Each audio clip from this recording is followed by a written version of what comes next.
limiting reactants lab. I also call it the balloon lab.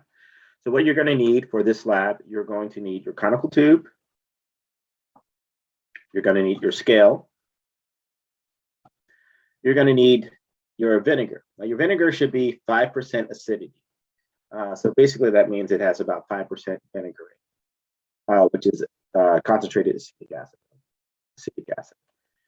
You're going to need 6 empty water bottles. Okay.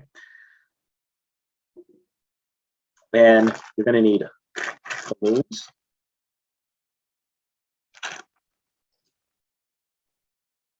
A Sharpie. A spoon. A little spoon. And baking soda.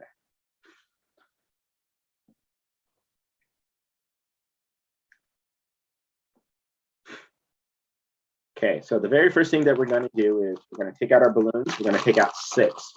We need 6 balloons for this experiment.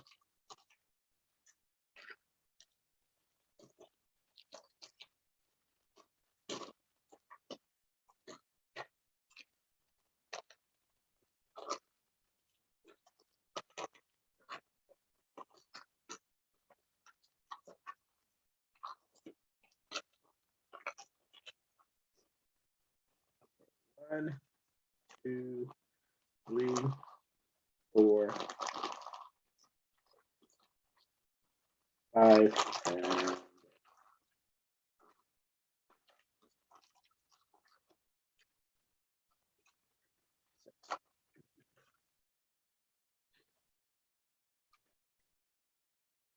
so I'm going to go ahead and label my balloons 1 through 6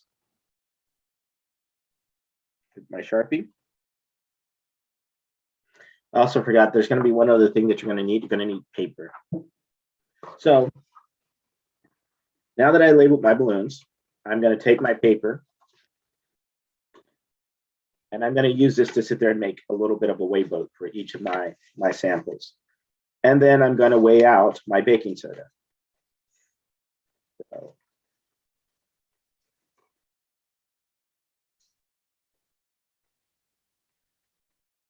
So I need to weigh out a total of 6 samples. So I'm just going to fold my paper.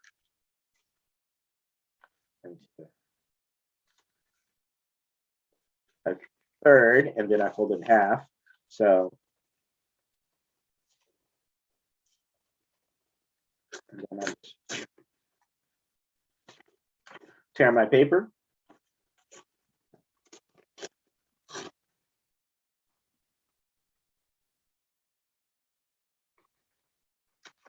So that I have 6 little pieces of paper that are about even in size. And I'm going to use these to measure my baking soda on so I don't get my scale all cruddy. Okay. So my 6 pieces of paper. So then what I'm going to do is I'm going to fold them so they have a center crease like this.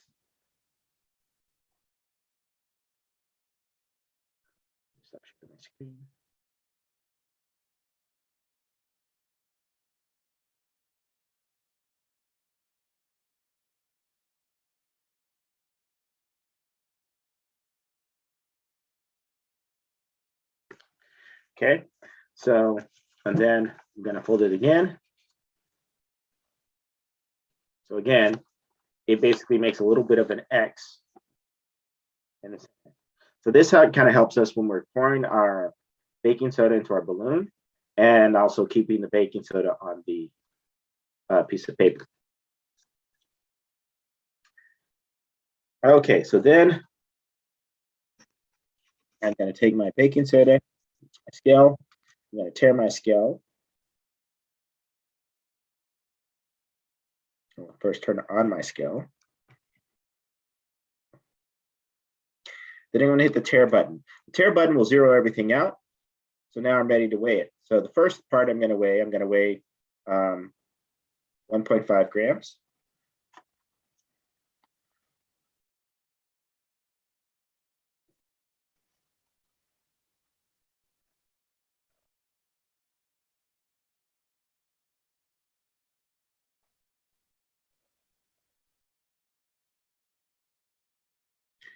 Okay.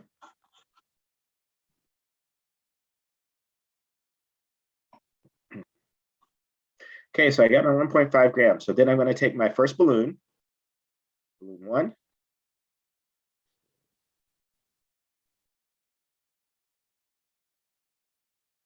Four, 6, 3. Here's 1. So I take my first balloon. I'm going to take my sample. I'm going to use the crease that I just basically made. And I'm going to try to use this to help me pour it in. So I take this, I'm going to wrap it.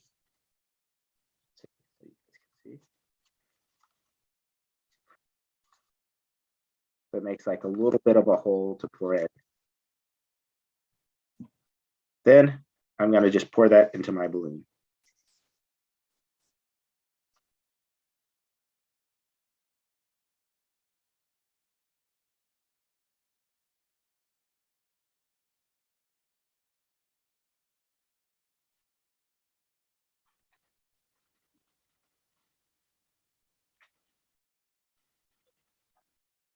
Okay. Okay, so my first balloon is already done. Okay, so the next amount I'm going to weigh is going to be, it's going to be 3 grams.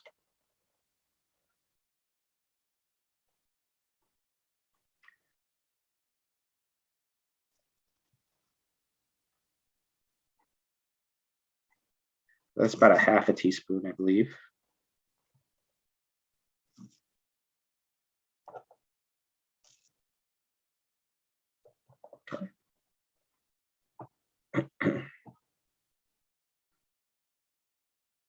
Okay, so then again, I'm going to do exactly the same thing. Take my sample, fold it around. So I'll be able to pour my baking soda into the balloon.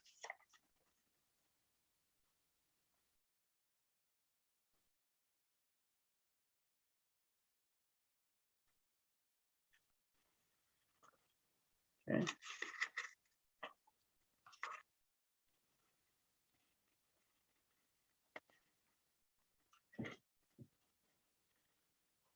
Okay, so now I have my second sample. I told you I forgot one thing. Forgot to include the ruler.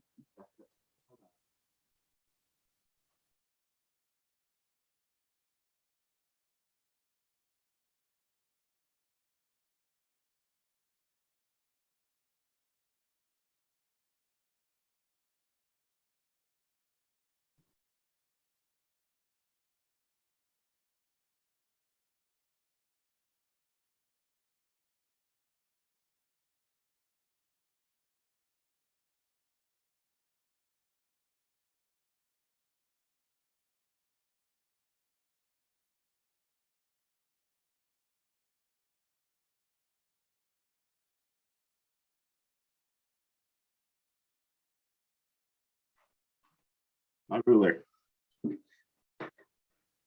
Okay, so let me continue weighing my samples.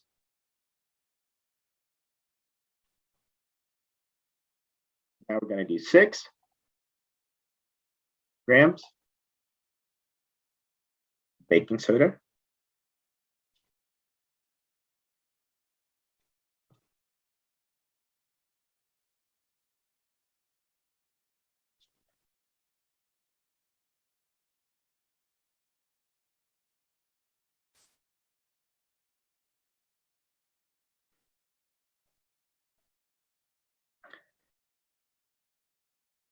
So that's about a teaspoon.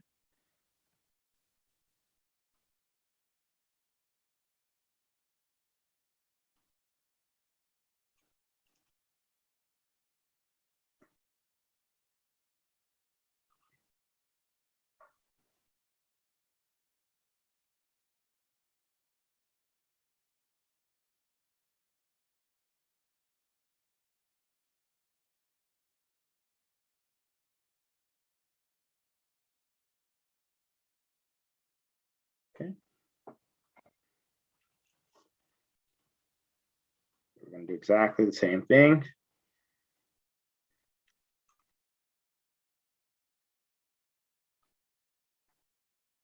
Take our balloon 3.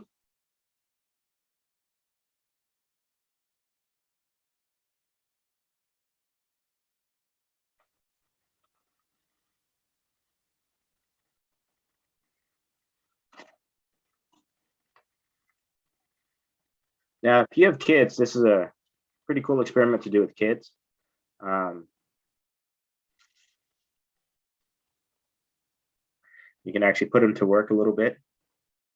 But you want to make sure that you're doing the experiment and taking advantage of it. Okay. So the next one is 9 for balloon 4. 9 grams.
Okay. The next one is 12 grams.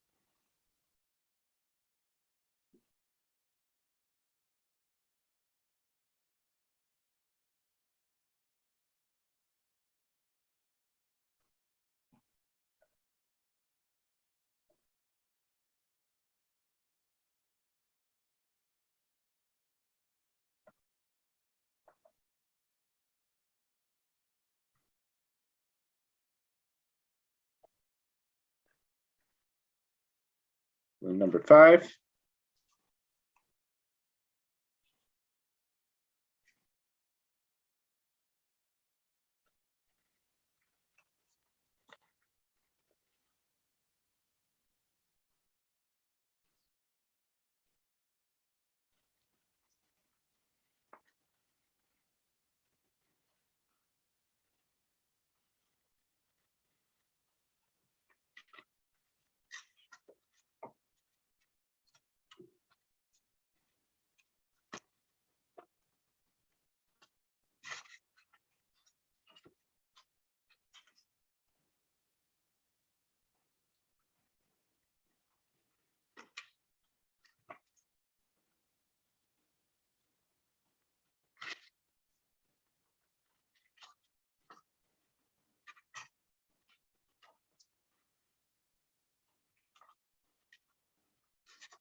Okay. And then 18 grams for balloon number 6.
Okay. It's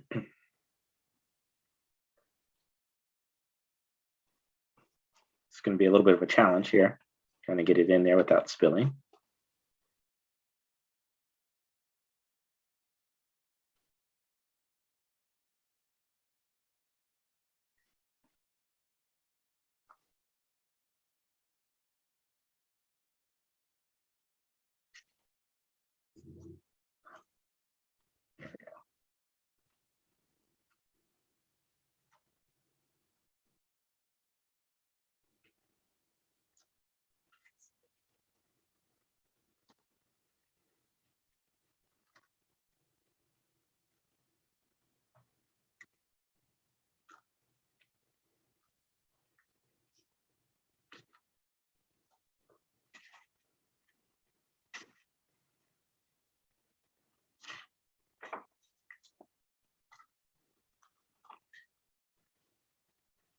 There we go.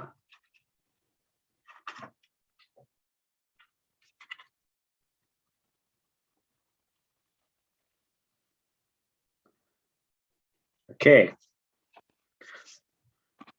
So now that we have our balloons filled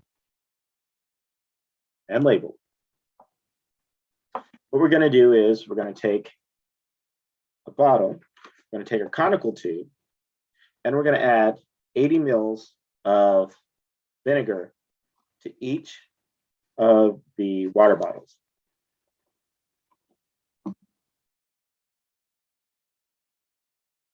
Okay. So our conical tube only goes up to 50. So we want to make sure that we go up to 50. And then we'll add the remaining 30.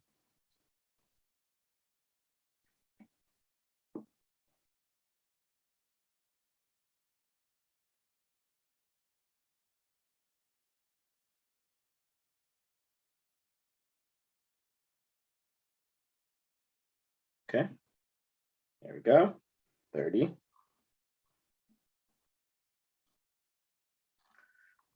A little more light. Okay, so I'm going to go ahead and do the next 6, I mean the next 5.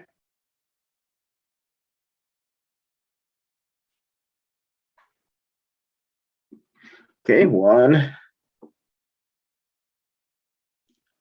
2,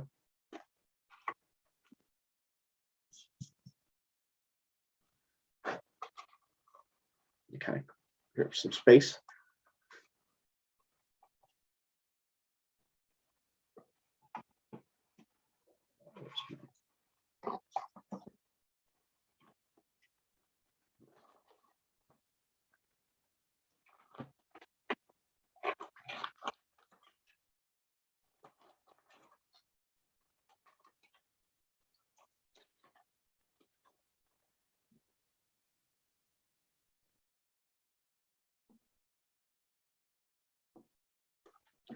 2, 3, 4, 2 more.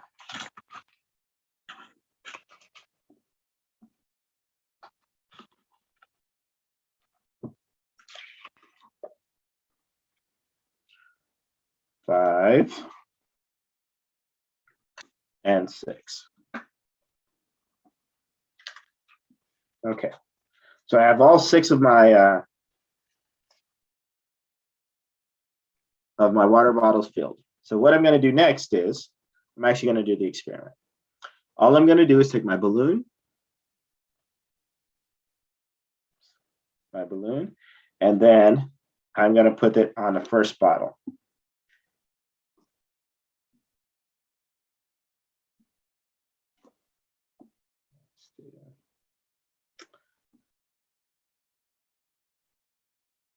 Very first bottle. You got to stretch it out a little bit. Okay. And then I'm just going to literally just put it on top of the bottle, trying to make sure that there's no hole. And then I'm going to go ahead and pour the baking soda in. And so you guys will see that we get a chemical reaction. Now, do me a favor, fill the bottle of the bottle before and after, and record what happens there. Okay. So this is my very first balloon. This is number 1.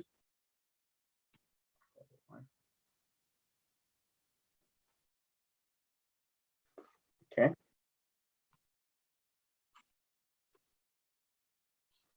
Okay, so I want to make sure that the reaction is complete.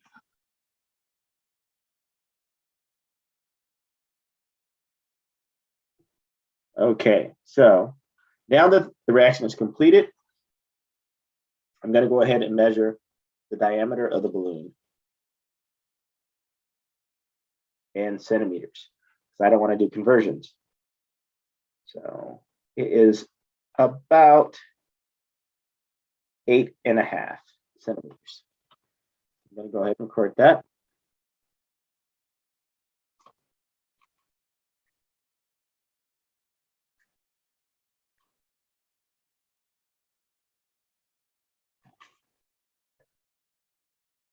Okay, so I'm going to put it to the side here.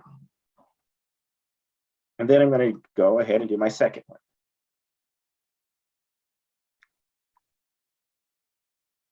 Okay, same thing.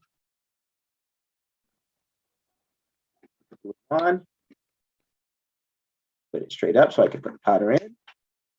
Make sure I hold it because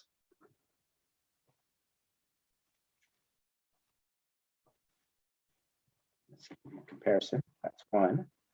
Here's 2.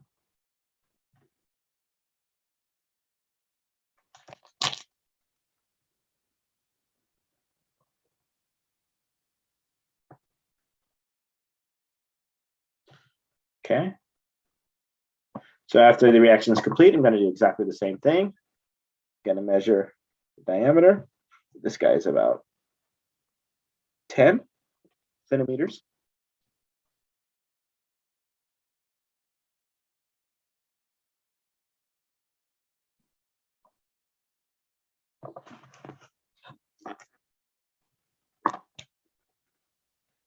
Okay. Now this guy has a little bit of a leak. So I can fix that.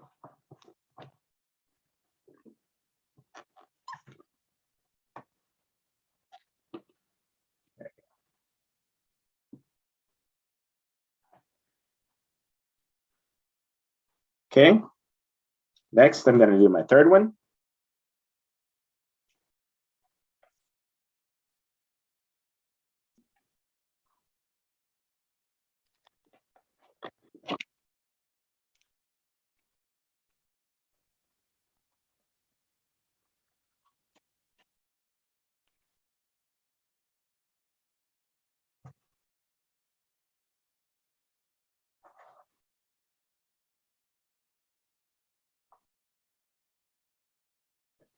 Okay.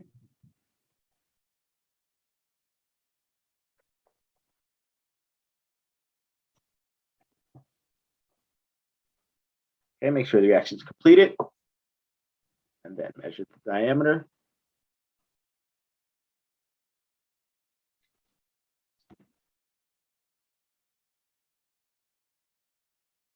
This guy is about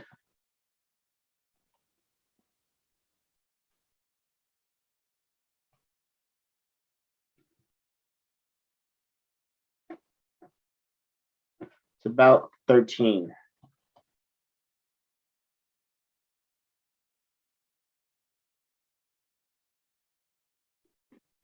So now I can compare. Let's see.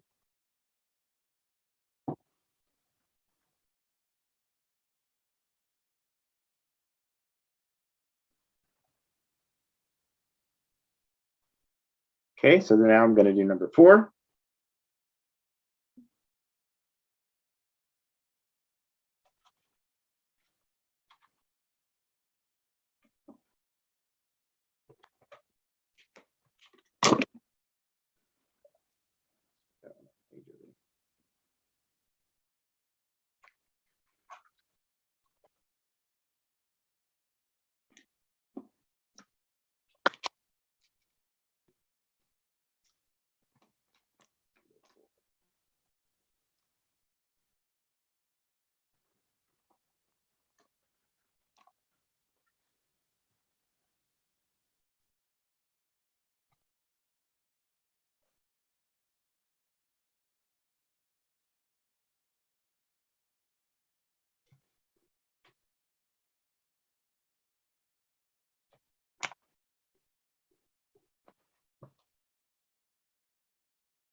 Okay, so that one is about 15.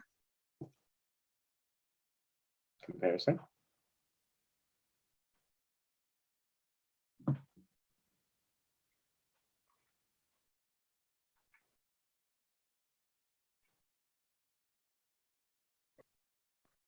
Okay, so now I'm going to do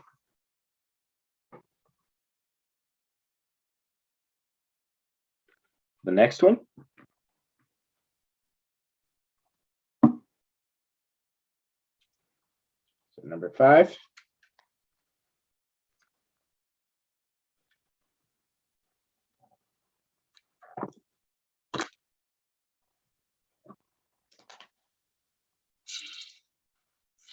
Oh, wow.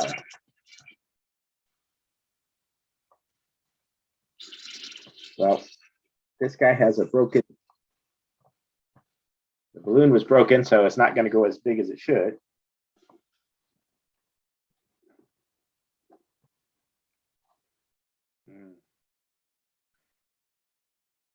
Right. Let me just redo that one. Yeah, that went up to 12. It had a hole in my balloon, so it didn't work. We'll put that one aside. But for right now, I'll just record the data as is. It was 12 centimeters. And I'll put leak and a balloon.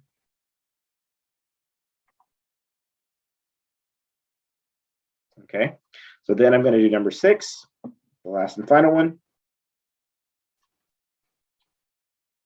Hopefully I don't have a leaky balloon here.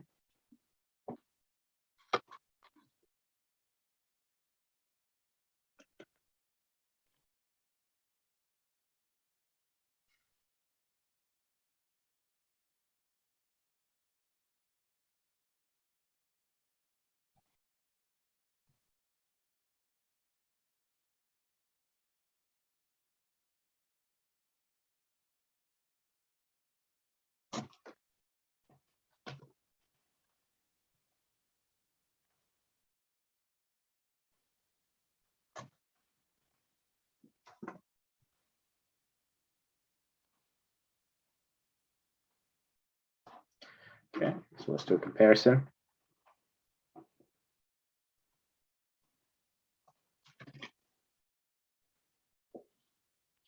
Okay, let's see.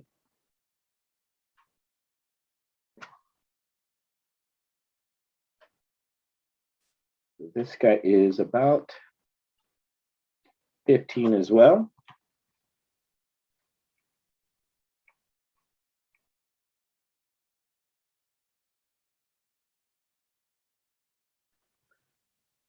Okay. What I'm going to do is I'm going to redo number 5 and see if we can get better results.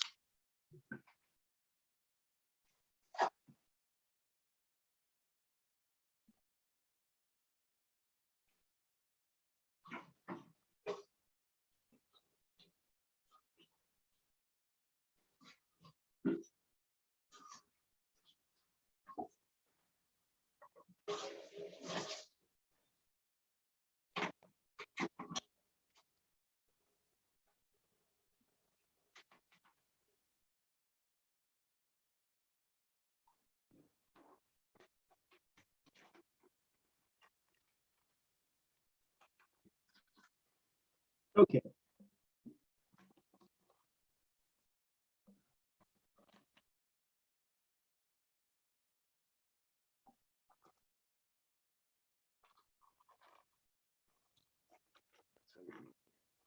get my scale out. We're going to need 12 grams.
Okay, 12 grams. Said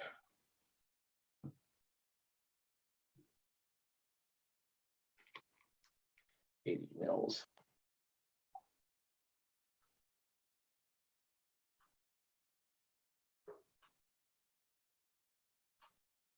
Vinegar.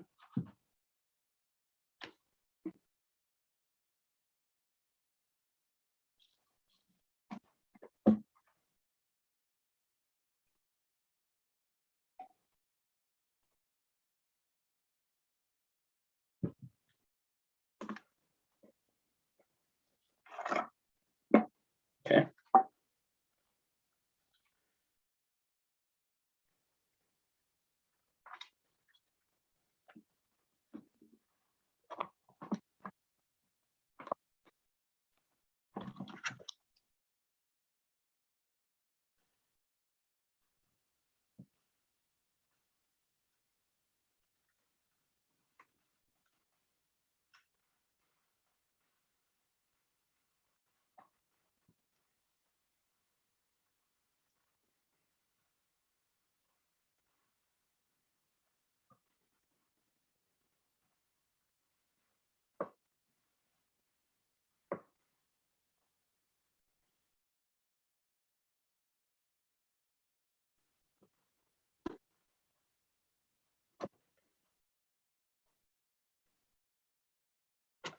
Okay.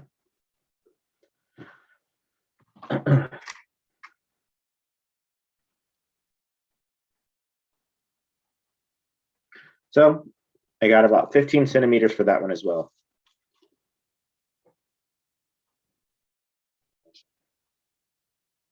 They're about the same. Okay.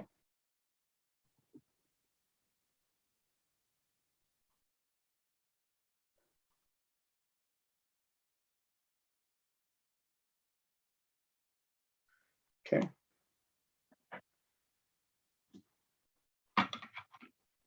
Okay, so let's clean up, and then we'll start going over the data.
Okay.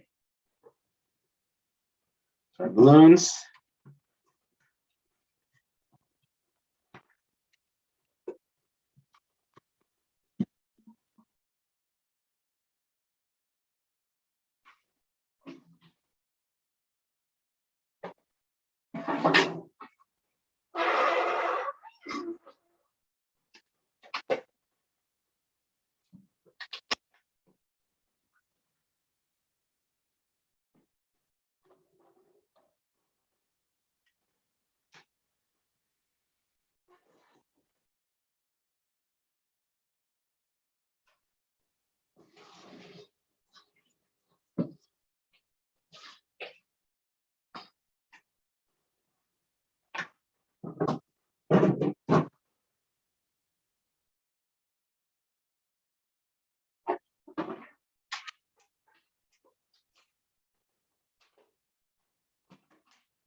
Okay. Almost done cleaning up. Then we can get started with the calculations.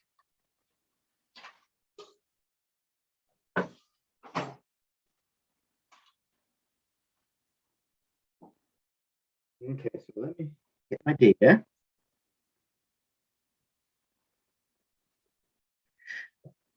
And then what we'll do, we're going to talk about what we're doing first. So the first thing is that we want to recognize that there was a chemical reaction. Okay, so if we take a look, I'm going to share my screen.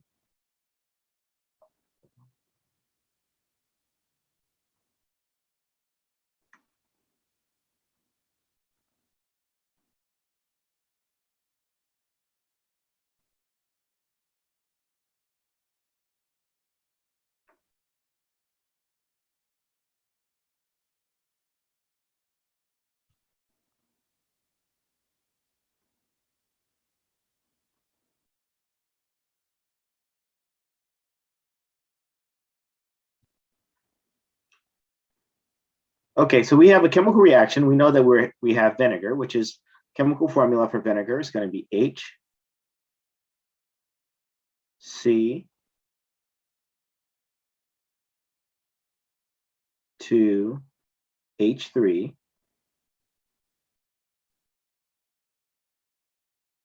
O2. And we know that this was an aqueous solution, AQ. Oops.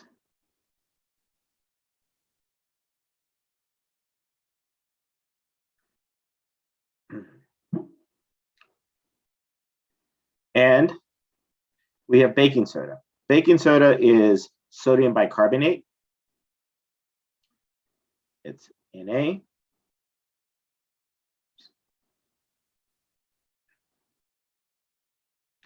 H, CO3.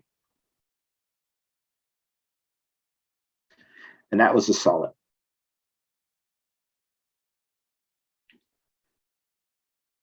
Okay, so now that is the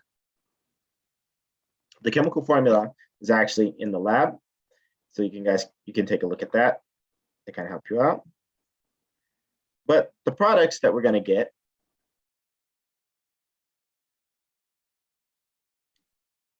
is going to be water,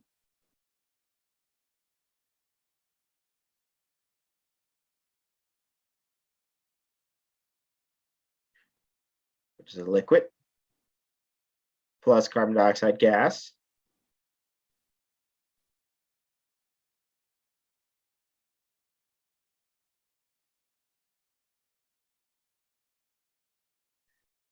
and sodium acetate.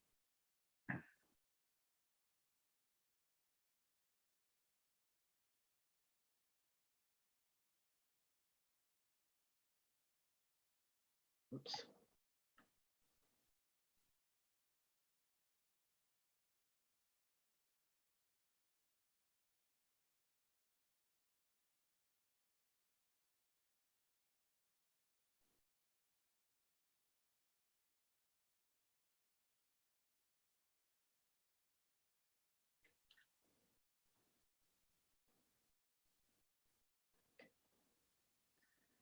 Okay, so we know that this is a balanced equation, but let's just check it just to be sure. Let's see, so hydrogens, oxygens, carbons, and sodium.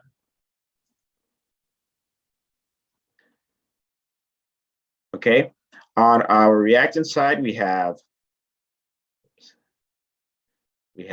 1, 2, 3, 4, 5 hydrogens. We have 5 oxygens, and we have 3 carbons. On our product side, oh, sorry, and I forgot 1 sodium. On our product side, we have there's 2, there's 3, so that's a total of 5 hydrogens. There's 2, 4, 5 oxygens. and 3 carbons and 1 sodium. Okay, so now we know that it's balanced. So we don't have to worry about balancing it. We don't need any coefficients. Everything is perfect.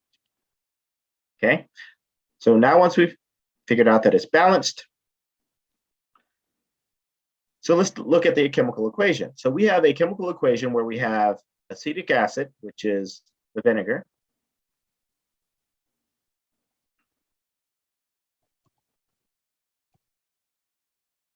and we have sodium bicarbonate,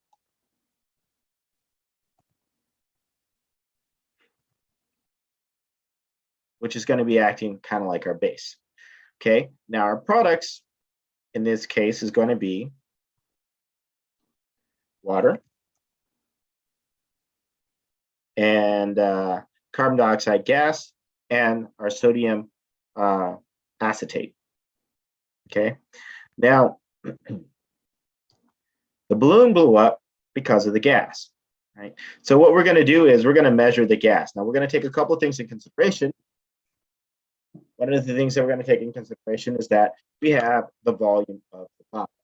So we know that we put in 80 mils of vinegar.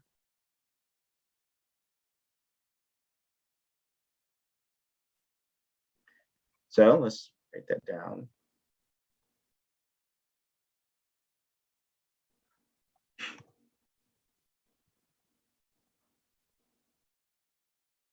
We know that the vinegar, normal vinegar, is 5%, 5% acidity. Okay, so basically what we're saying is that we have a 5% solution of acetic acid.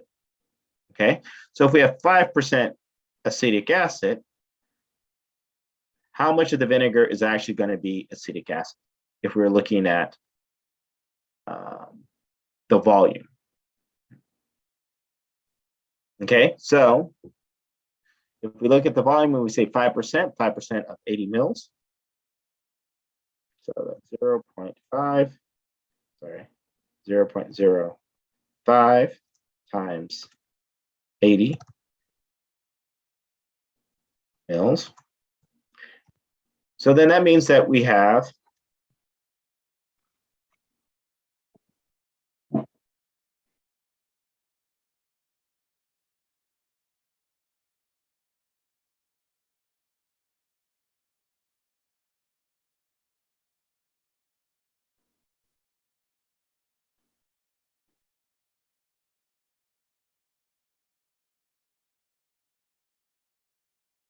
4 mils of acetic acid.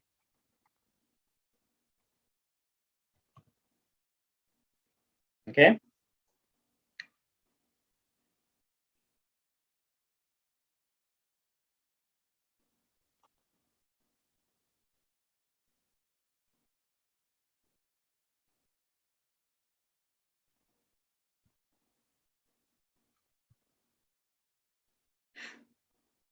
Now,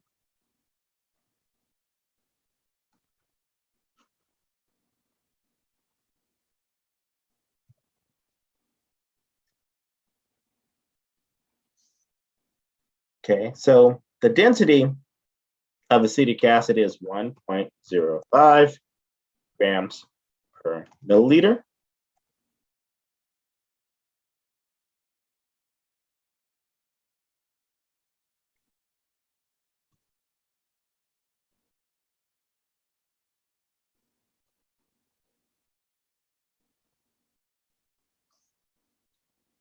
Okay, so then that means that we have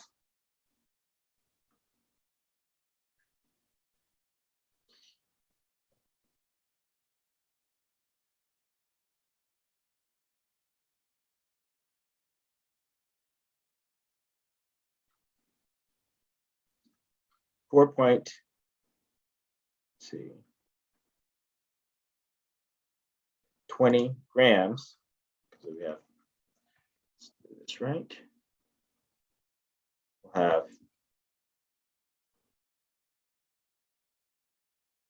4 mils of HC2H3O2,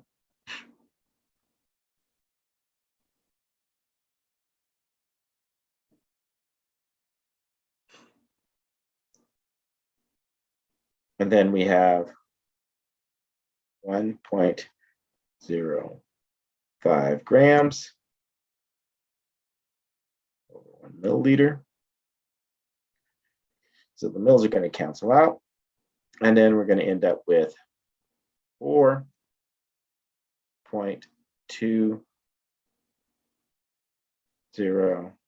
grams of acetic acid.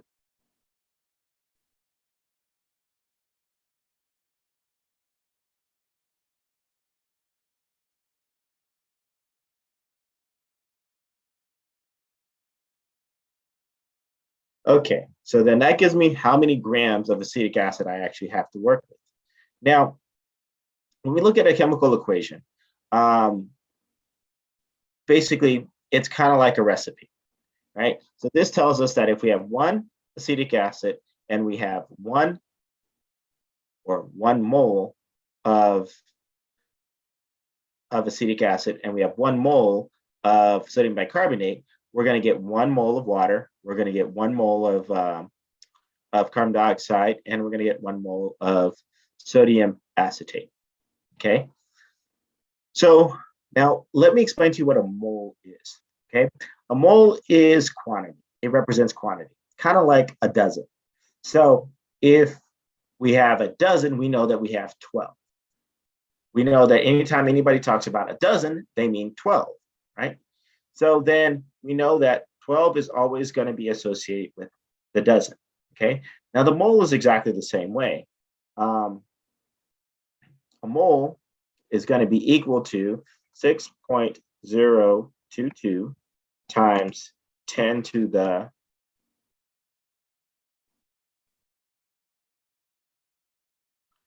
23rd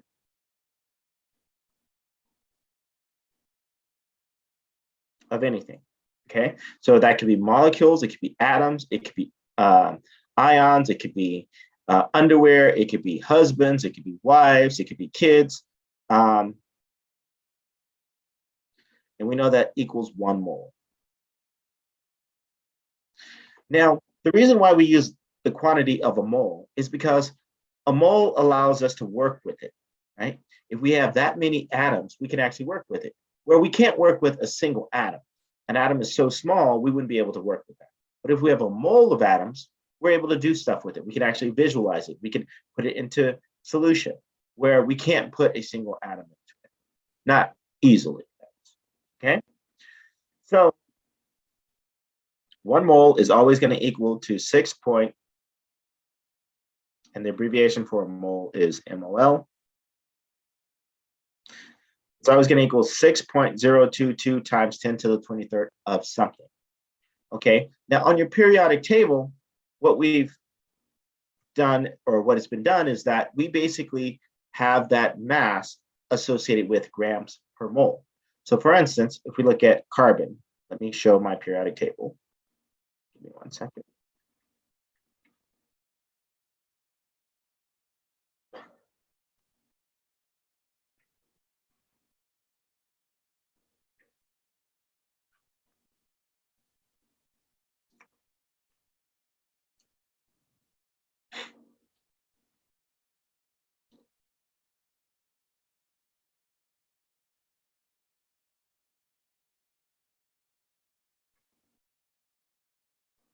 Okay, so we see the periodic table. So if we have carbon, carbon weighs 12 grams per 0.011, sorry, 12.011 grams per 1 mole. Okay, so this is called our molar mass. Okay, so if we talked about a single molecule, a single atom of carbon, carbon would weigh 12.011 AMU. atomic mass units. But we can scale up to the mole and put it in terms of the mole, okay?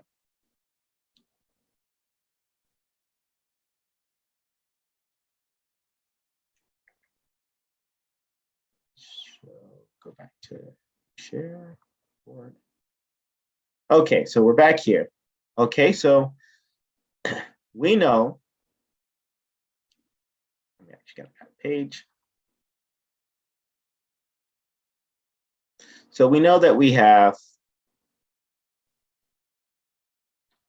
4.20 grams of HC2,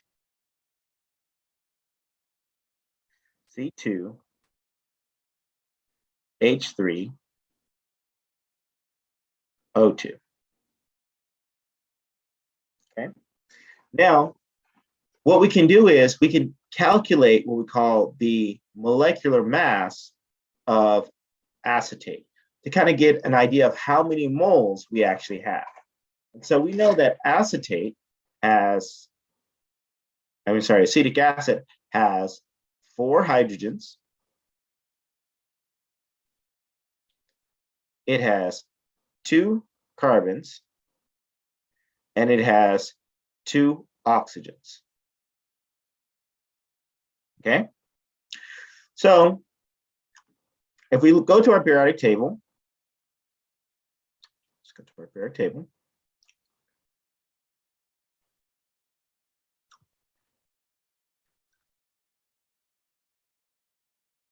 Okay, carbon weight 12.011, oxygen weighs 15.999, and hydrogen weighs 1.008. Okay, so let's write those down.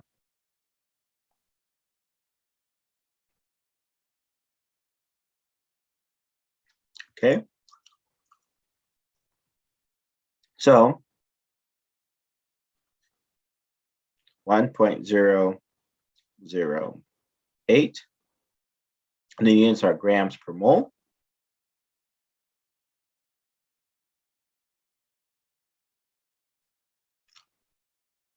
This guy was 12.011 grams per mole.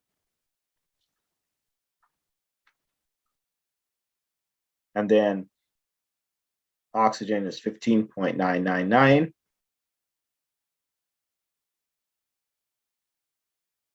grams per mole.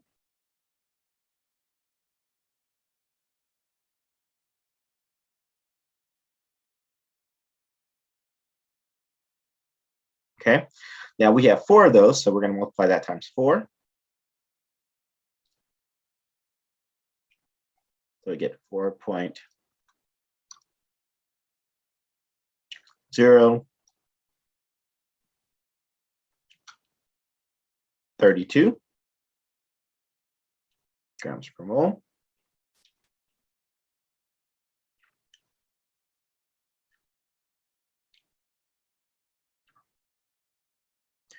This guy is going to be times 2. So that's 24.022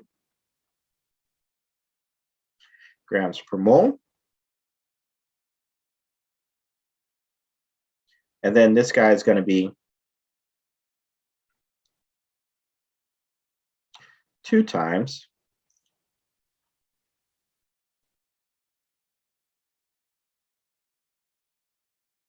so that's going to be 31.998 grams per mole. Okay, so then we're going to add all of these guys up together.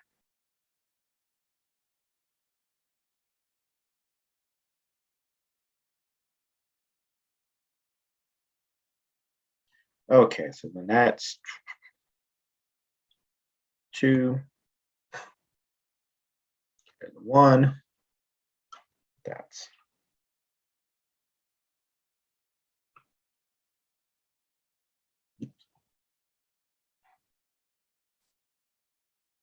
five, carry the one, that's 0.0, carry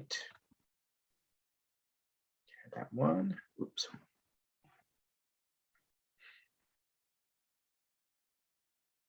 That's 0, carry the one, and that is 60. And the units would be grams per mole. Okay, so we want to try to put our number in terms of moles. So what we're going to do is we're going to have 60.052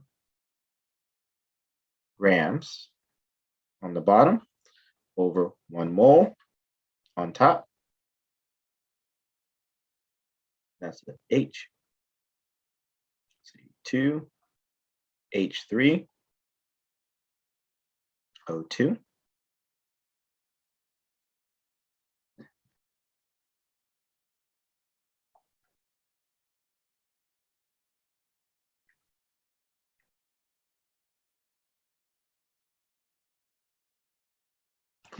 Okay, so then the grams of are going to cancel out, and we're going to be left with just moles. So we do that math.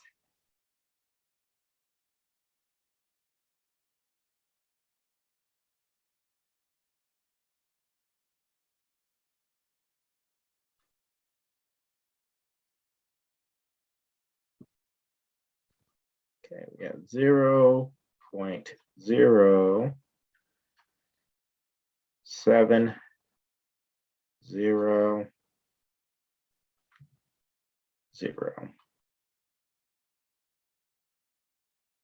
moles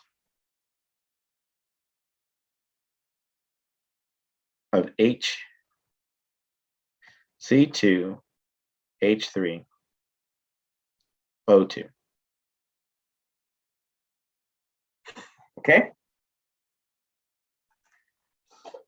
So then that lets us know the number of moles. So if we go back to the other page, we have the number of moles of this guy, right? And so like with a recipe, if I have one of this and I need one of this to make one of this, so I need to sit there and have that. So if I have half of this, then I'm going to only need half of this to make half of this. Okay, so we can sit there and do what we call a mole to mole ratio of our acetate.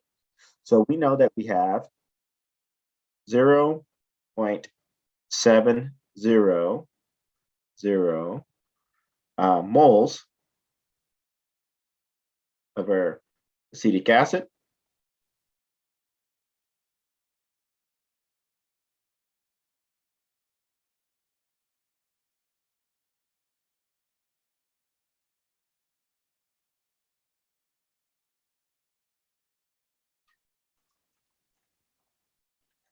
I'm going to move this out of the way and erase this. Gives us a little room to work.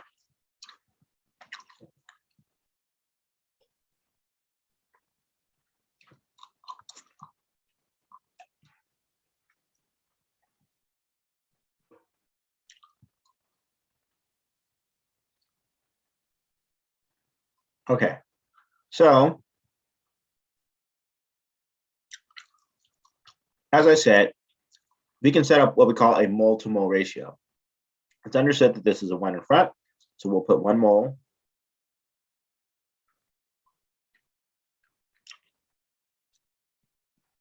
of acetic acid.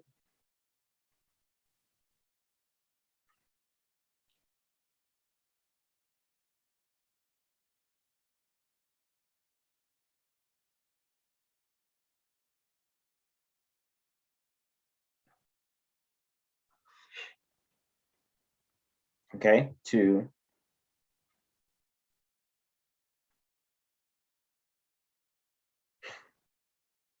and we're going to be looking at the gas. 1 mole of carbon dioxide.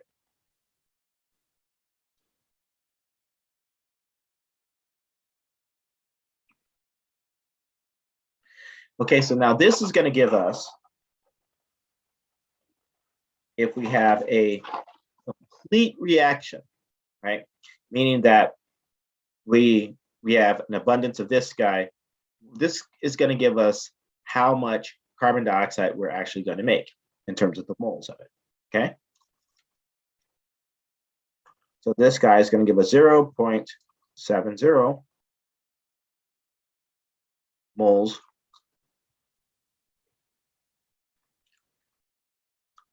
of carbon dioxide. Now we know that carbon dioxide is a gas. And we know that the gas was occupying both the bottle, the volume of the bottle, that wasn't being occupied by the water or the solution, and the balloon. So that's going to give us our volume. So the bottle of water is altogether is about 500 milliliters.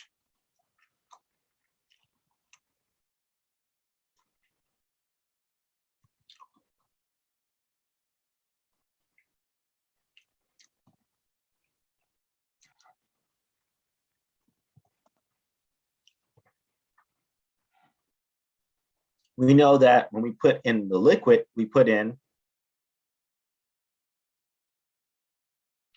about 80 mils of liquid. So we're going to subtract that 80 mils. Okay, so the volume that's going to be occupied, the gas is going to be occupied by the carbon dioxide that's in the bottle is going to be the difference between that 80 mils and that 500 mils. Okay, so 500 minus 80, which is going to be equal to, and this is a rough estimate, because, you know, of course we have acetic acid in there, and that's going to be changed a little bit, but the amount that's going to be changed is going to be minimal. Okay, so if we go ahead and do that subtraction, we end up with 420 mils that the gas is occupying. Okay.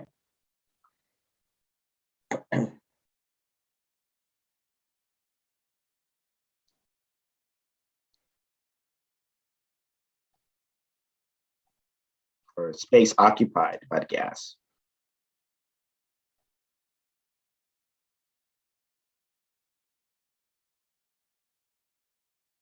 Okay.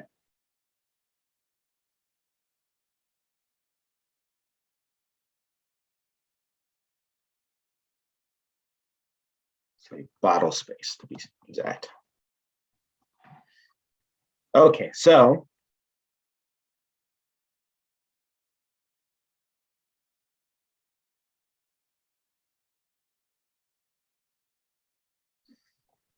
now that's again if we used up all of the acetic acid.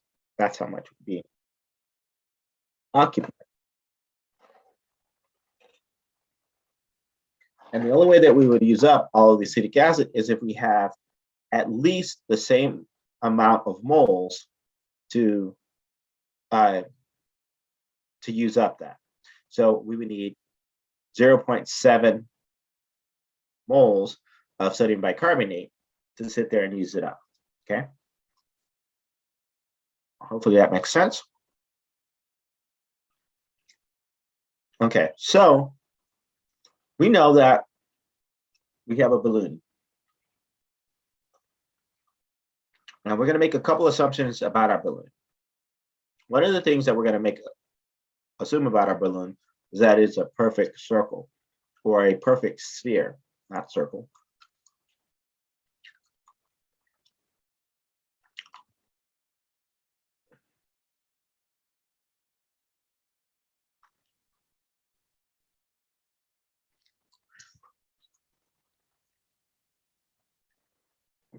And so if we assume that it's a perfect sphere, we can calculate the volume of gas in the balloon.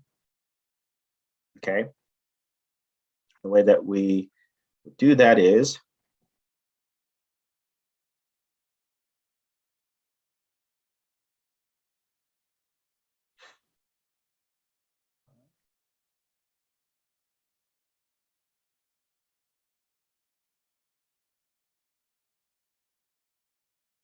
four thirds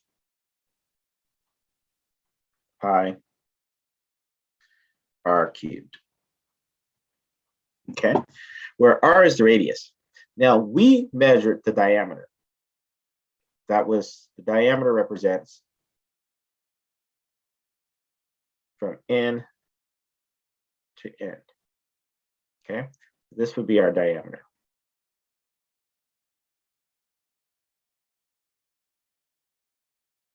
Okay, that's the diameter. Now the radius would be half the diameter.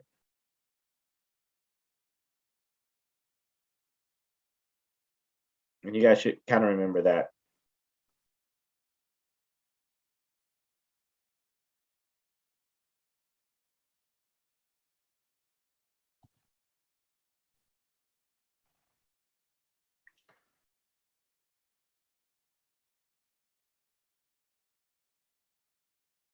Okay.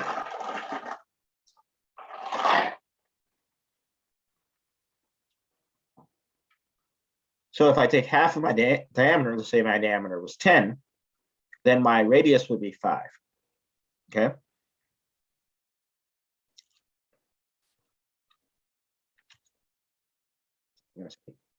D, 1/2 D. So if D equals 10 centimeters,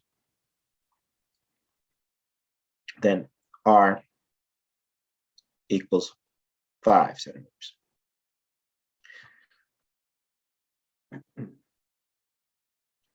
And we know that we could actually just plug it into that equation. 4/3 pi r squared. So, 5 pi r cubed.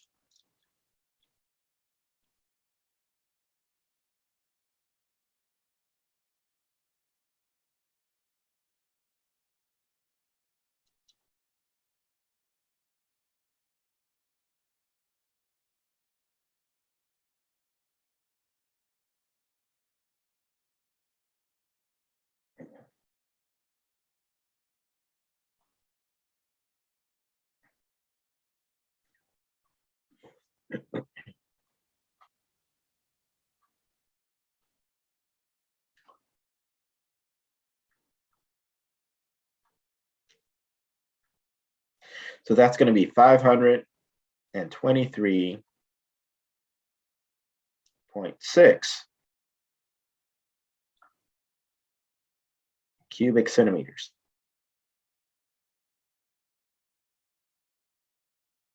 Okay. And we know that 1 cubic centimeter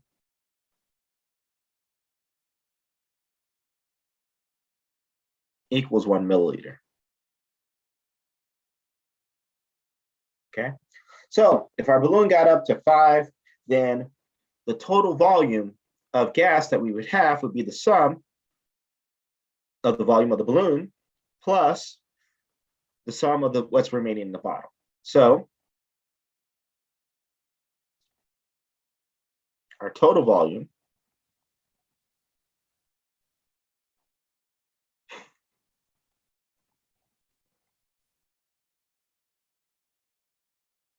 equals sum volume of gas in the balloon plus gas in the bottle.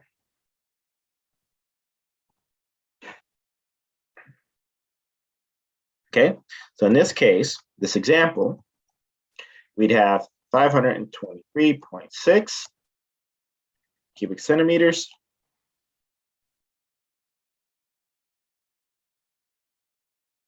plus we had 420 cubic centimeters. Sorry, put it in milliliters, because we know that 1 cubic centimeters equals 1 milliliter.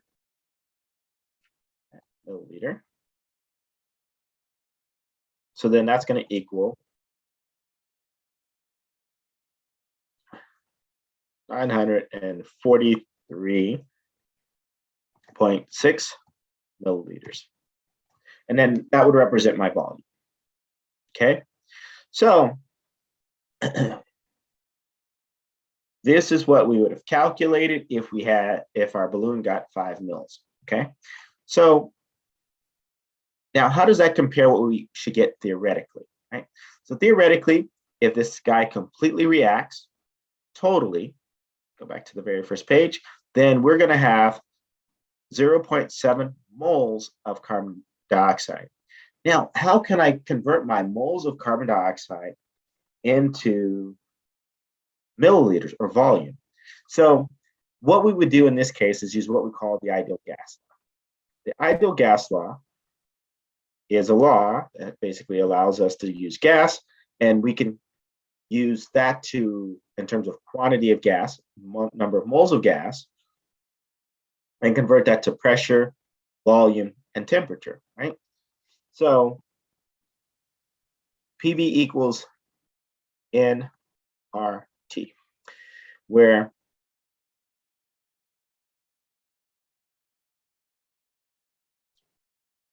actually I'm going to put this on another page. Just copy it.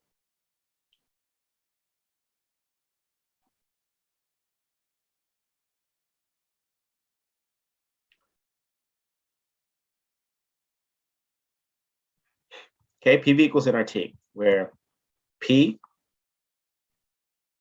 equals pressure. So pressure, we normally use 1 atmosphere pressure because that's what it is at sea level or where we're at normally. So we're going to make the assumption that it's going to be 1 ATM, and that stands for atmosphere. V equals volume. That's what we calculated, right? Or what we're going to be calculating. So in this case, we don't know what the volume is. Ideally, we know what we've calculated experimentally, but we don't know what it is ideally. N equals the number of moles.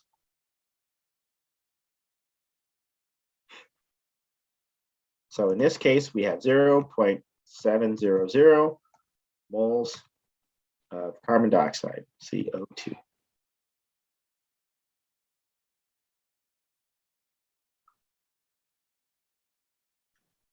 Okay.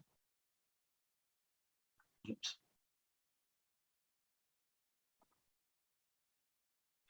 Okay.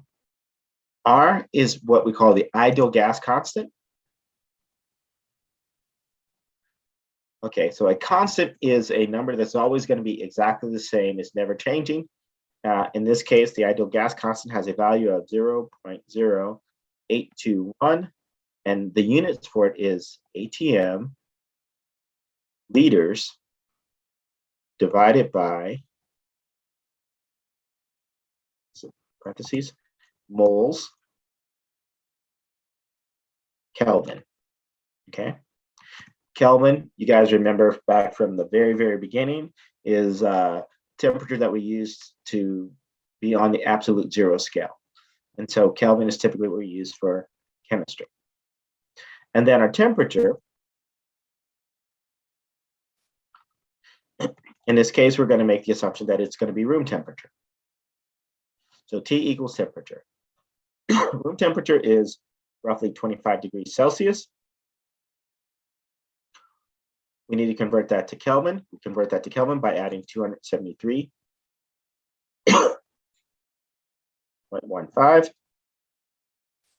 And so that's going to give us 298.15 Kelvin. Okay. Questions? Okay. Get a drink of water.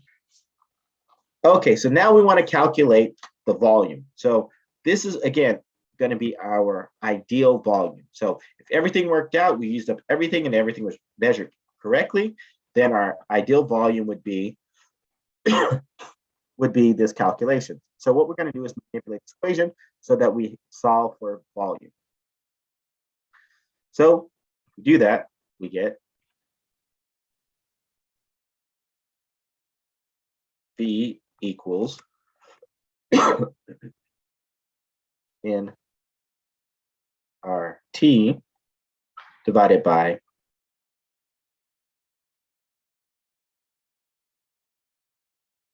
P.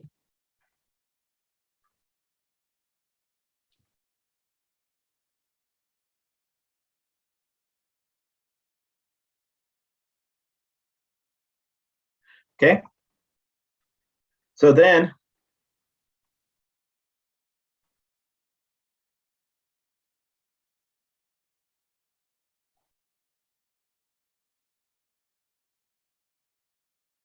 we plug this in, we have 0.700 moles times the ideal gas constant, which is 0.00821 ATM liters divided by moles Kelvin.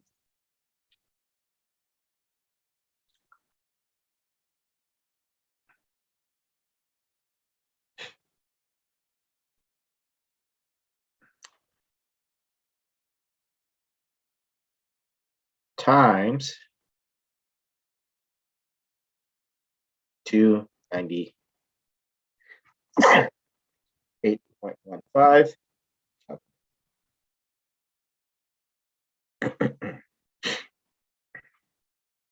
Then that's going to be divided by 1 ATM.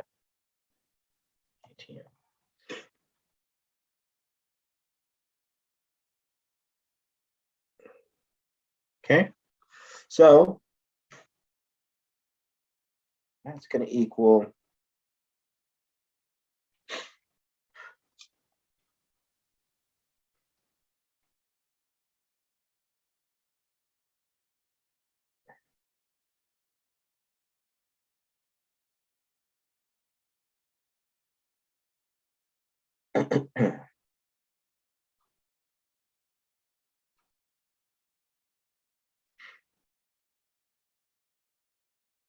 so that's going to be equal to 17.1 liters.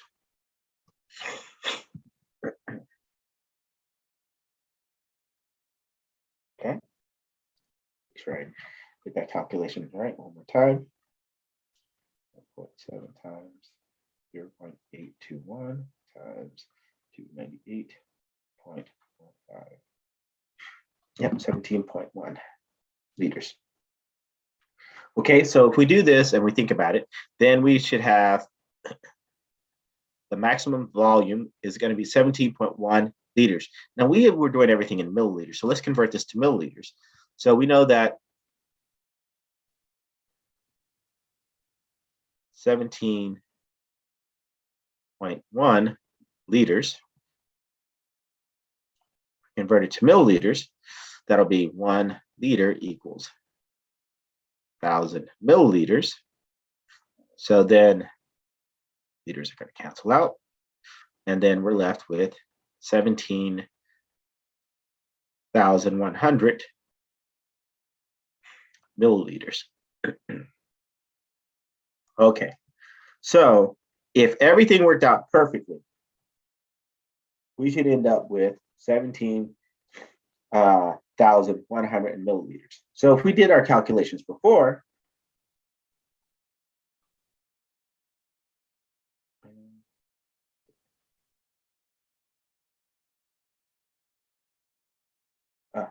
so where is that value that we calculated? 420. Oh, right here. Okay, so here, this guy would be our experimental result. I'm going to call it X. Okay, and so theoretical, or our ideal result,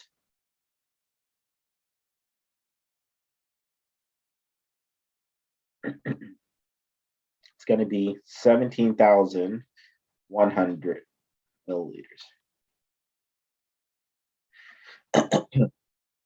Okay, so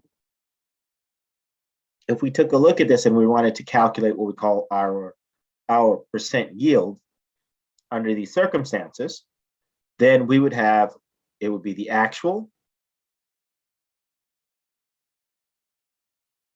divided by ideal, or what we call our experimental divided by our ideal. Okay, times 100,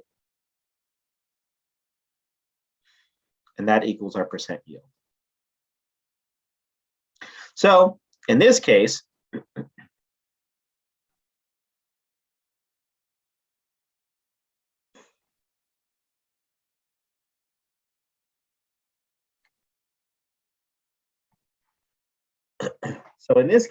our percent yield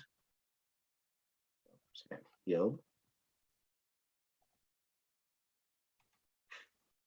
going to equal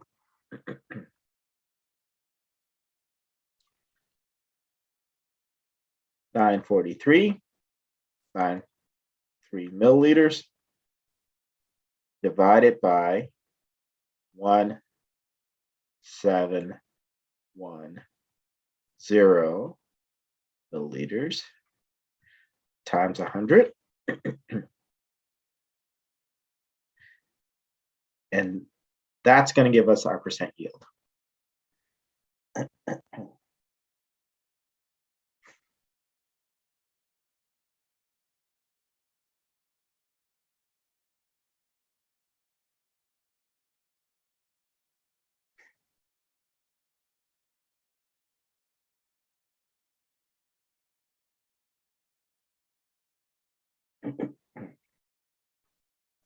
So in this case, this gives us 5%, 5.5% yield.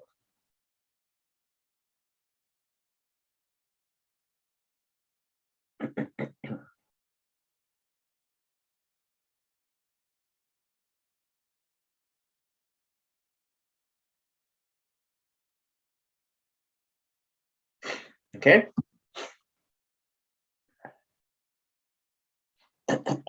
How's it going so far? Pretty good? Okay, so that's how you would calculate our percent yield. Down.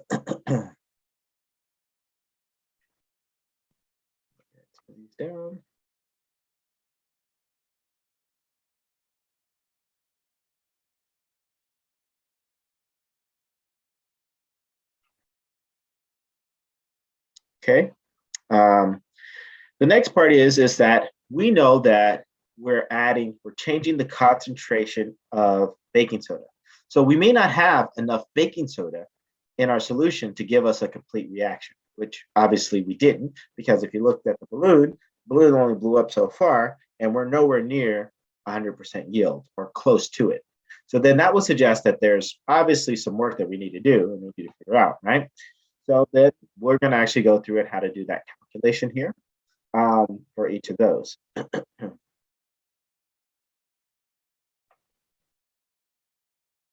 Okay, so a couple of things that we want to keep in mind. I'm going to write this up at the top. Is actually, let's go to the front. I'm going to erase part of that. Use this. Okay, so things that we know so far, we know that we have 0.700 moles of acetic acid.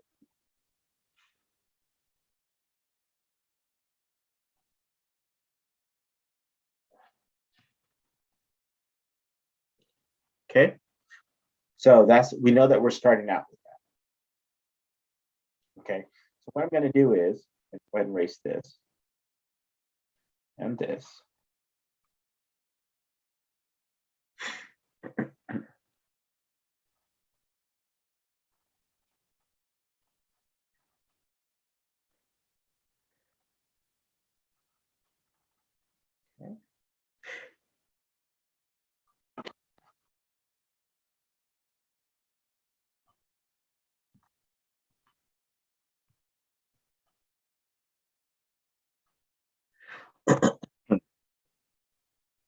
Okay, so if we go back to the lab basically told us that we had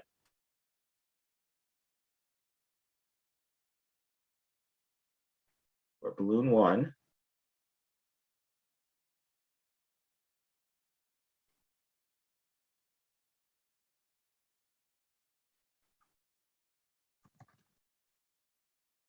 we had 1.5 grams of sodium bicarbonate or baking soda, NaHCO3.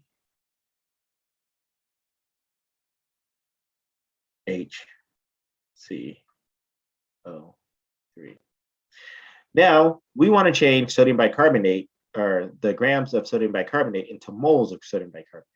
So we're going to do exactly what we did with the acetic acid. So we're going to look on our periodic table. Let's go to our periodic table. Maybe.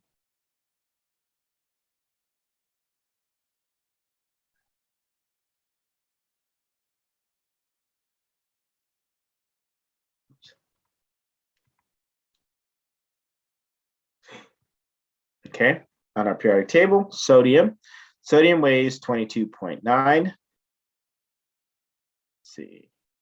We have carbon, which weighs 12.10.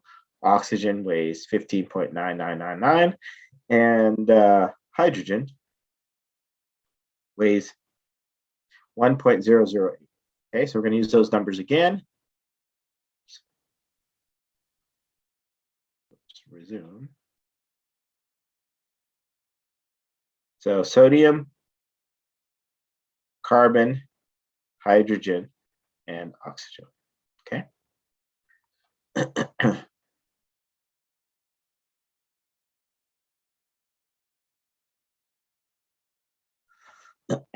Okay, so we said sodium, we have one sodium, so it's 1 Na, and that weighed 22.99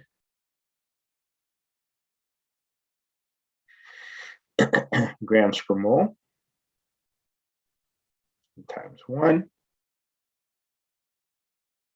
equals 22.99. We have one hydrogen. That's 1.008 grams per mole times 1.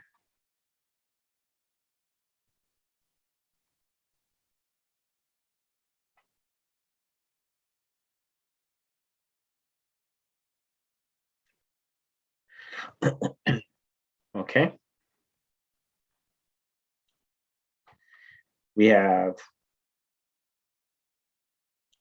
one carbon. So that weighs 12.011 grams per mole. And we have 3 oxygens. And that weighed 15.999 grams per mole times 3.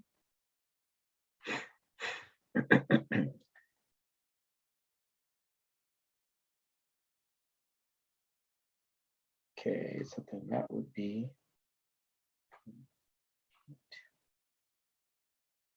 47.996.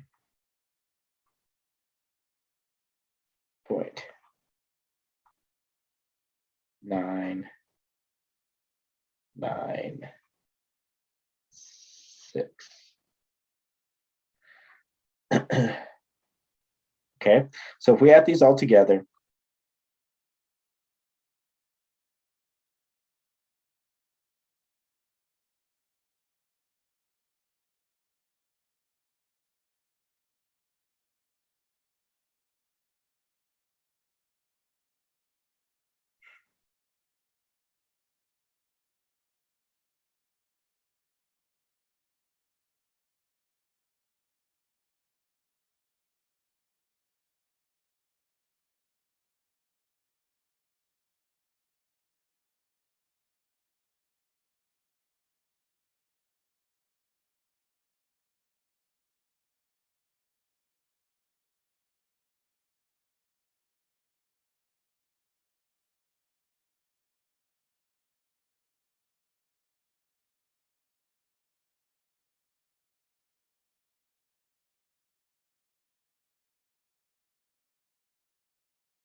Okay, so that's 84.00 grams per mole.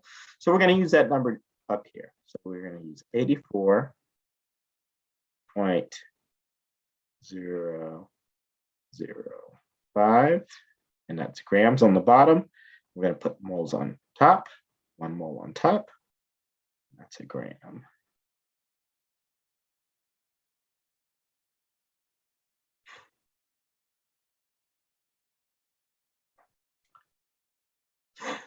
Okay, so this guy would give us moles of sodium bicarbonate. Now we know that the moles of sodium bicarbonate for this reaction to work completely has to be the same amount, right? So then this gives us our number of moles.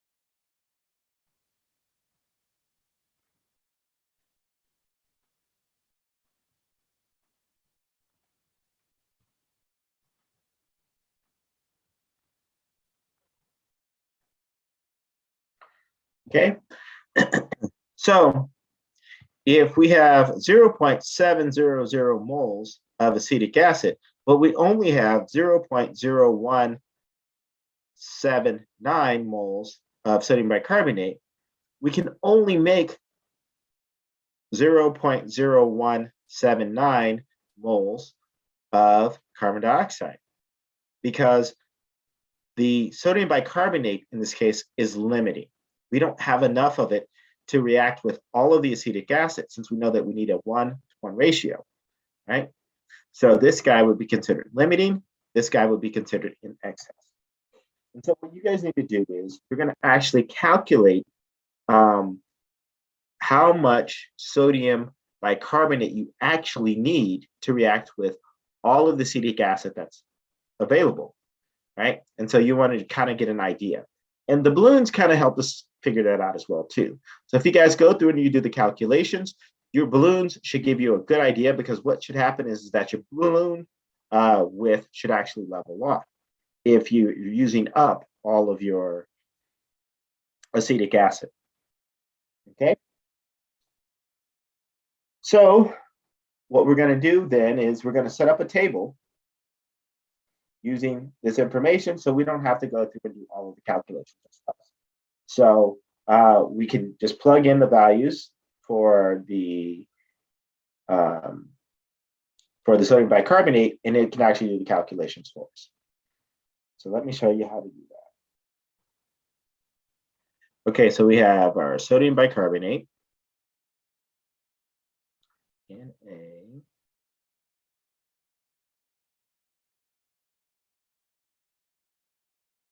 HCO3 in grams, and then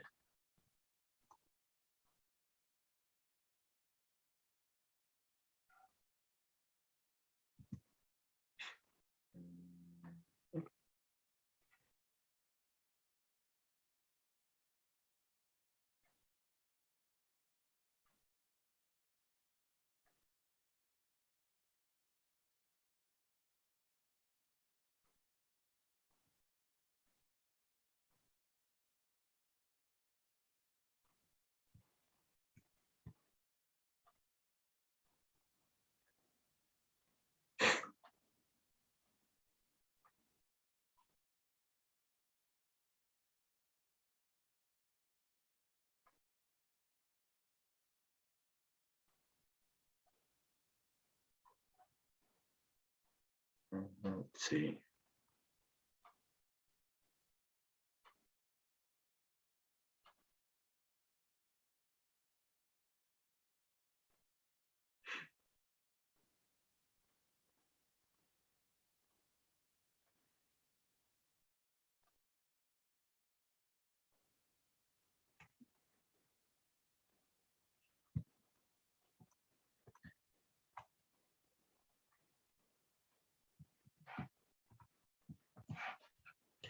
Okay, we're going to change it to moles.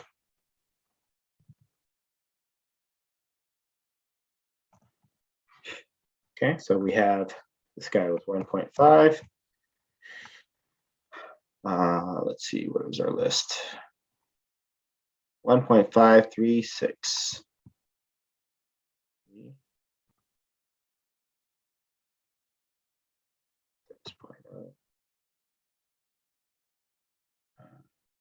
It's 9.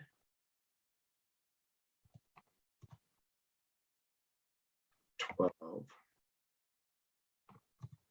And 18.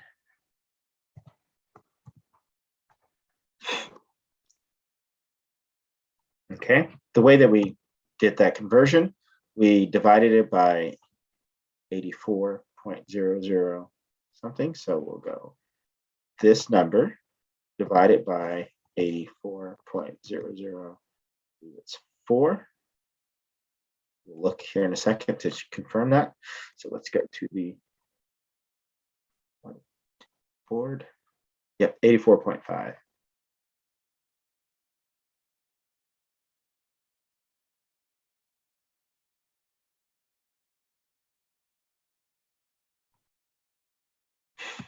Okay, so let's fix that real quick. 4.5. Okay, and then we're going to go ahead and hit autofill. Okay, so it's done all of those calculations for us. So then we get an idea of how much we have. And so we would expect us to get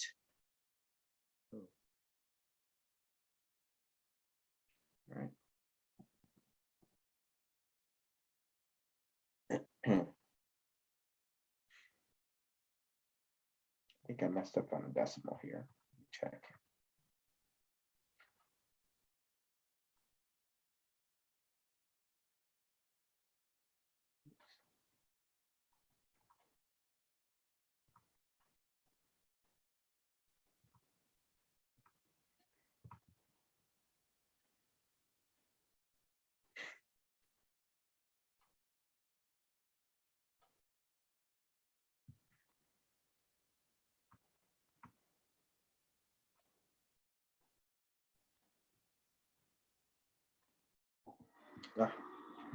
So it's 0.700 moles. Okay, so we know that if we have 0. The maximum value that we should have is 0.07 moles, not 0.7. My bad. I have that written down somewhere else. Let's make that correction.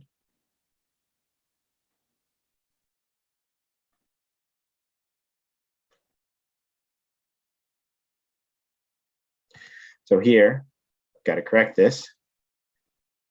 This is 0, off by a decimal. So then that is, there we go. Which changed this value here to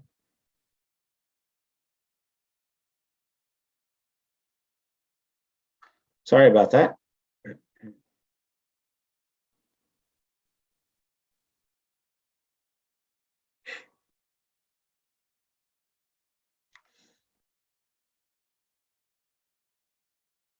So then our percent yield here earlier, it's going to be 50.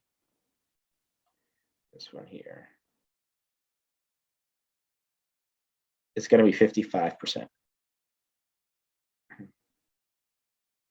Not too bad.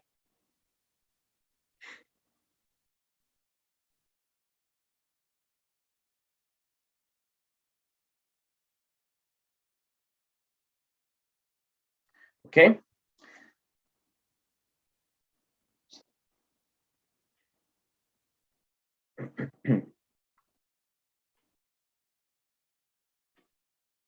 Okay. So let's go back to, there we go.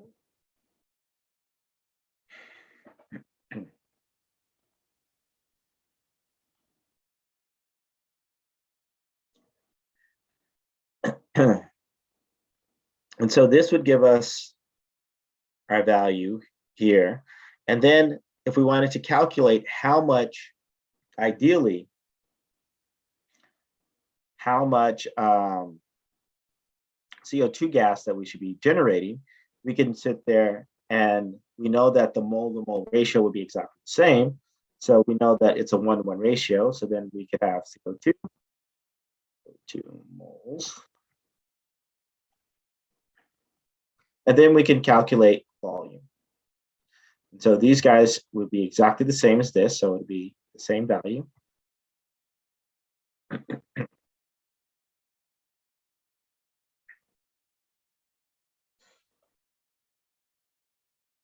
Actually,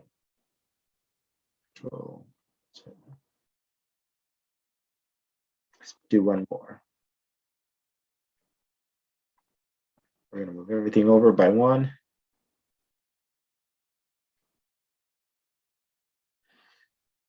And so we know our acetic acid,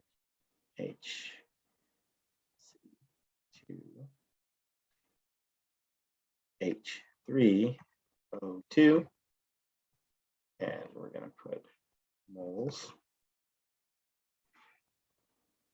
And we know that that is 0.0700. And that's going to be for everything. Okay, so what we're going to do is that the moles of CO2 that's going to be generated is going to be dependent on which one is limiting, right? Which one is the excess, which one is limiting. So what we're going to do is we're going to set up an if-then statement.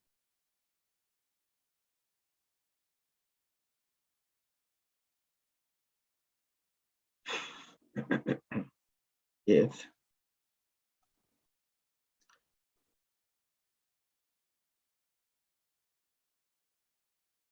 oops. Let's see if we can do this right.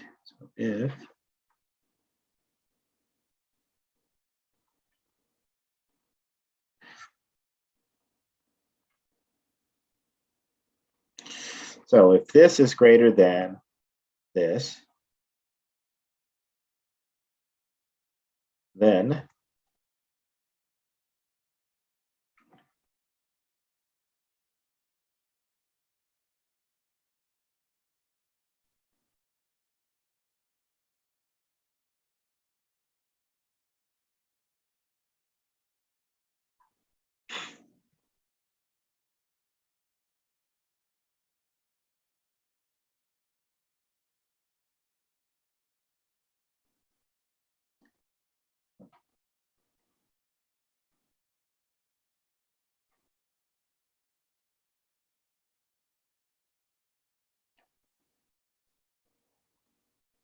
okay, let's see if this works. Okay.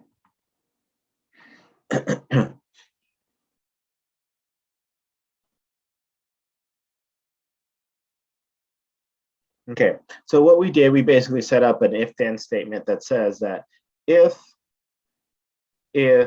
this value is greater than this value, then give us this value. That's how much we're going to have of our carbon dioxide. And so that allows us to sit there and do our if-then statement. Otherwise, it's going to give us the value for the acetic acid, because then it's going to be comparable to the acetic acid, because then that becomes the limiting reagent. So in this case, since we're expected to have 0.0714, which is greater than 0.7, so then the maximum amount of CO2 we can make would be the same number of moles as this, since there's a 1-to-1 ratio. Okay. So now we can calculate the volume of the gas and how much we should get, and then we can use our ideal value versus our theoretical value. And then I'll show you how to do that. So the way that we would do that is, now we know that we use PV equals nRT to sit there and do those calculations. So we'll say carbon dioxide. Let's go, Control V. Oh crap. Okay, so I will be wrapping up here, and then we'll be heading on to a meeting. I mean, I have to head on to a meeting in a few minutes, okay? So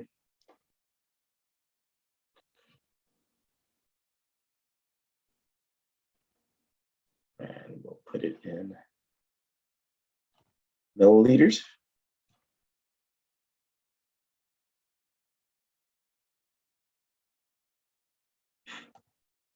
Okay, so normally it would be in liters, but we're going to make the adjustment so it's milliliters. So PV equals nRT. We'll take this value for N.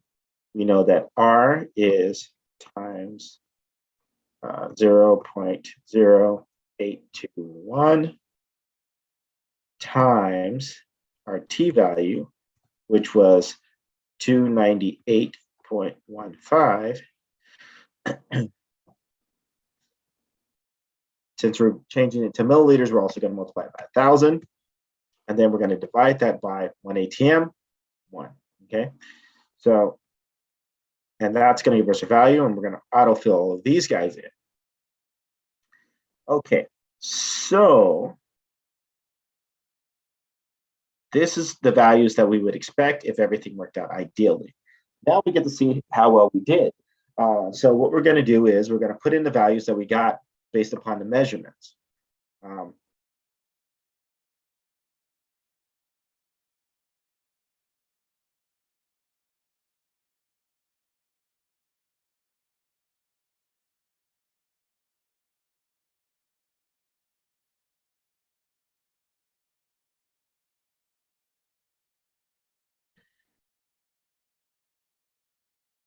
Okay, so, and then we're going to do the calculations based upon the measurements. So we're going to say balloon diameter.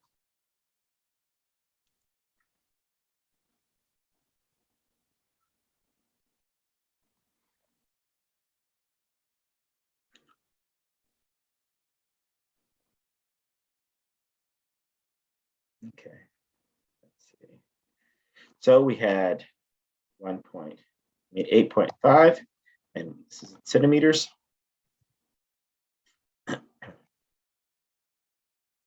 We had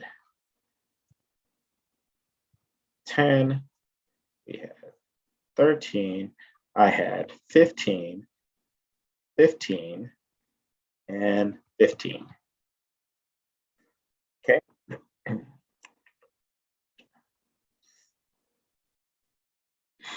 So now we're going to calculate the volume of the balloon and the volume added on by the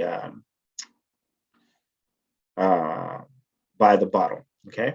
So the way that we're going to do that, so we're going to say this is going to be our total volume, total actual volume, total actual volume. Okay. So it's going to be equal to the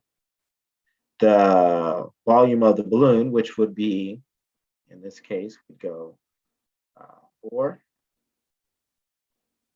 times pi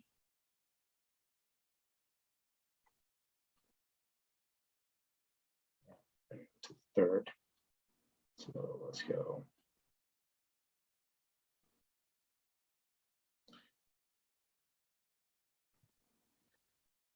So that just basically says I'm going out to the sixth integer times this value, and I'm going to put this guy in parentheses, divided by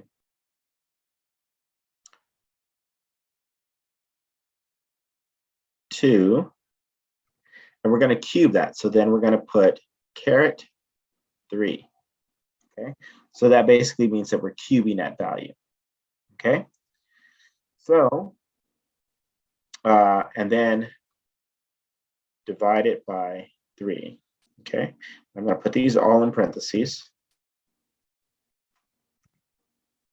Okay, so then that would give me my volume of the balloon plus 420.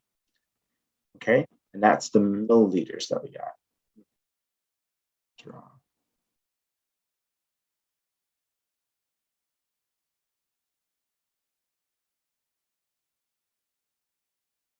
Zero. Yeah.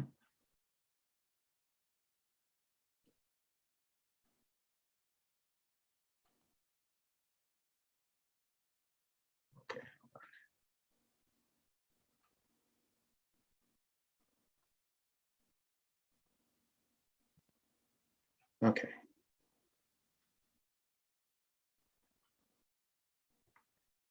Okay, so then this would give me my total actual value.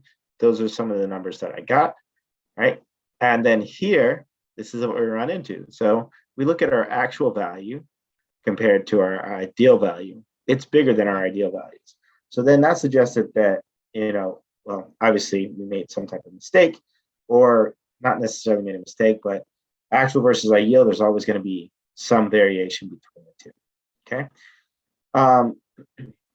So what we're going to do is then we're going to calculate our percent yield based upon that, right? So percent yield,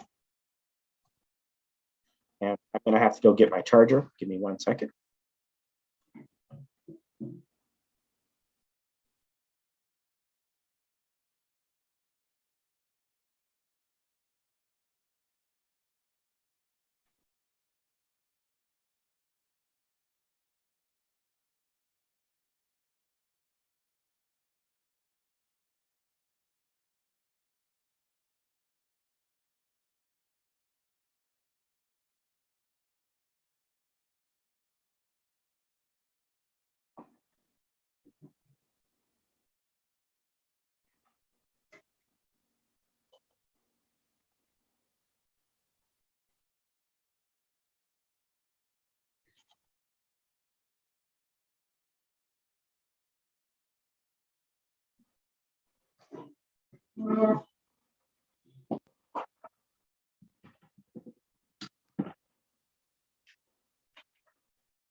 Okay.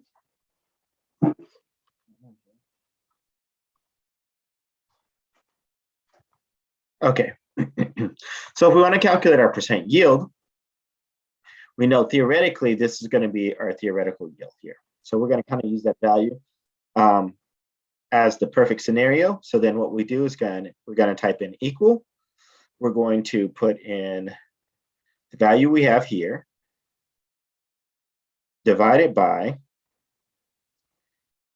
the value that we have here. But we're going to set this so it's permanent, that is not changing.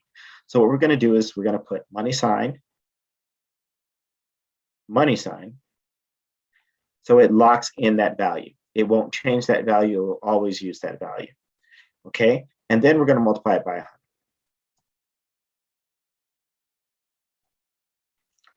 Oops.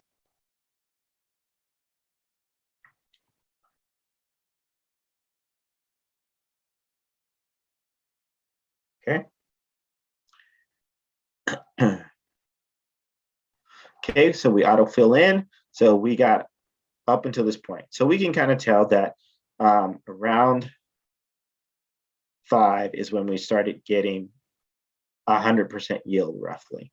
And here at 4, we were pretty close. We got 90% yield of what we should have gotten. So that's pretty good results. So overall, our experiment worked out pretty well. Of course, we're over what we were expecting it to be. And again, that could be something like just simple as, I got a little heavy-handed. I added more vinegar than I thought I added, or, any of those things could be a possibility. Okay.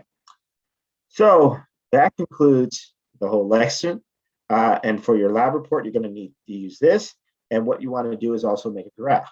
So I'm going to leave you guys to that. You should be able to make a graph because you've done that before.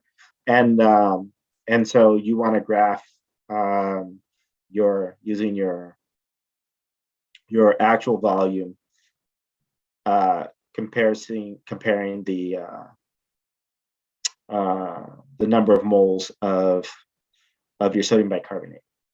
Okay. And I will see you guys on Tuesday for lecture. You guys have a good weekend.